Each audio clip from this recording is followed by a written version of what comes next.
Hey guys, and welcome back to this channel. In this video I'll be showing you guys how you can easily change the colors on stock videos on CapCut PC. Stock videos on CapCut PC. For instance, you have this and you're just going to select another color from the background right here and just add it to the timeline. And then you're just going to adjust it like so. You can choose other colors if you'd like to, of course. Then just simply go to blend mode and choose one of these things, one of the blend modes, and just select which one suits your video the best. It's totally up to you. Maybe this video isn't the best example to do it on.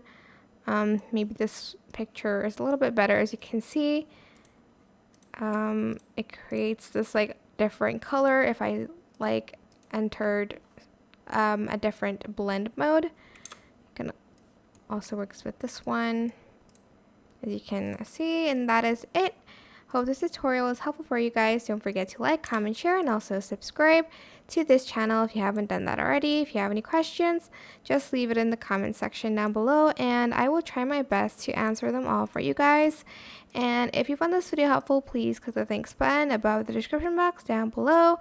Thank you so much for watching. Bye!